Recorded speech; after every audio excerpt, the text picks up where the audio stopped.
Olá, eu sou a Aline Samara, sou aluna de licenciatura em Química na UFAM e faço parte do PASSE Conhecendo Mais sobre as Ciências Forenses.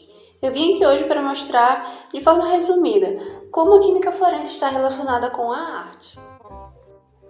Quem é fã dos filmes e séries que falam sobre perícia criminal, certamente já ficou curioso em querer saber como certos crimes são descobertos, por meio de análises químicas laboratoriais. Mas você já imaginou como funciona a aplicação da química forense às artes? A arte é uma das manifestações que acompanham o homem desde a antiguidade mais remota. Na Grécia arcaica, antes do surgimento da filosofia e de outros modos de conhecimento, a arte já era parte fundamental da educação. No modelo de educação que os gregos da antiguidade praticavam, pode-se reconhecer a importância de 3 dimensões humanas no processo de formação dos homens, sendo elas a dimensão epistêmica relacionada ao conhecimento, a dimensão ética relacionada à moral e a dimensão estética que era relacionada à beleza e à arte.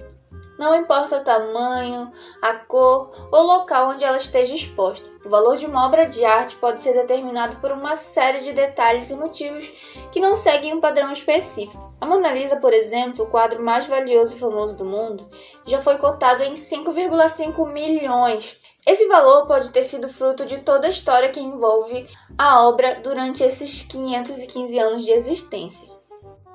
De acordo com Mário Silva, professor de artes visuais da UFAM, não existe nenhuma fórmula que determine o valor de que uma obra de arte pode assumir, mas uma série de fatores que contribuem para que esse valor aumente. Isso tudo não tem explicação alguma, porém, podemos elencar algumas etapas que, teoricamente, podem elevar o valor de uma obra de arte, como o reconhecimento pelo público, ter uma boa crítica advindo dos críticos da arte, ter passado por muitas exposições, ser uma obra de valor histórico, ser uma obra muito antiga e produzida por um artista que tenha relevância na história da arte e etc.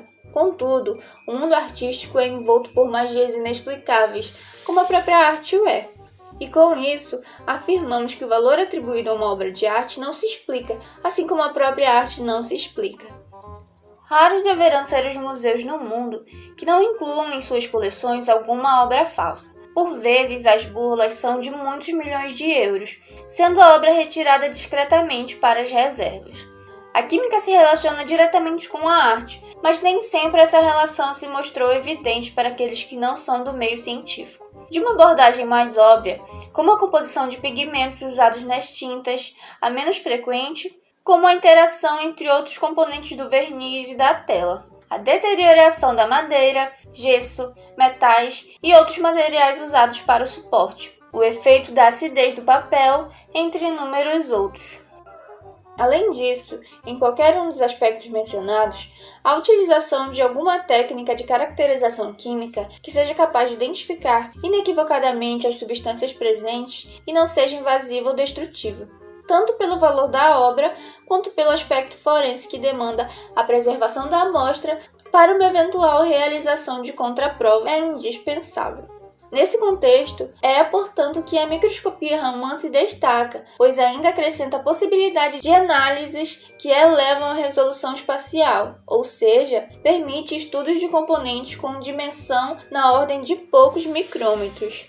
Para o entendimento de microscopia Raman, é necessária a compreensão do que seja espectroscopia Raman. Trata-se de uma técnica que usa uma fonte monocromática de radiação, geralmente um laser no visível ou ultravioleta, que ao atingir um objeto ou material é espalhada por todas as direções, gerando radiação de mesma energia ou de energia diferente da incidente, que permite a identificação do composto químico presente no objeto investigado. Além disso, a espectroscopia Raman gera um espectro que permite identificar facilmente a natureza molecular do composto investigado, pois cada composto apresenta um espectro particular, como se fosse uma impressão digital. Em análises de obras de arte, em termos de composição química, há de se considerar a heterogeneidade das obras, de modo que o emprego de técnicas que permitam a realização de análises de áreas micrométricas é extremamente interessante, principalmente quando consideramos, por exemplo, investigações de camadas em pinturas ou investigação de substâncias minoritárias em química forense. Nesse sentido, portanto, a espectroscopia Raman, quando acoplada ao microscópio, passa a ser chamada de microscopia Raman e permite a investigação da composição química de áreas de até 1 micrômetro, sendo uma potencial técnica para os interesses aqui em discussão, sendo possível fazer a identificação imediata de imitações. Para quem conhece a série CSI, existe uma versão CSI Obras de Arte de Amadeu, com equipamentos sofisticados, fazem uma triagem e mapeamento de possíveis colorantes existentes em uma obra de arte, que é nos dada por uma análise elementar por microespectrometria de fluorescência de raio-x. A sua caracterização molecular exata é obtida diretamente sobre a obra de arte, usando a microscopia Raman. Todos esses testes nos revelam a formação completa da tinta, incluindo o corante, o ligante, os aditivos, bem como seu estado de conservação. Com isso, podemos perceber como a química forense está ligada diretamente com a arte e seus vários desdobramentos.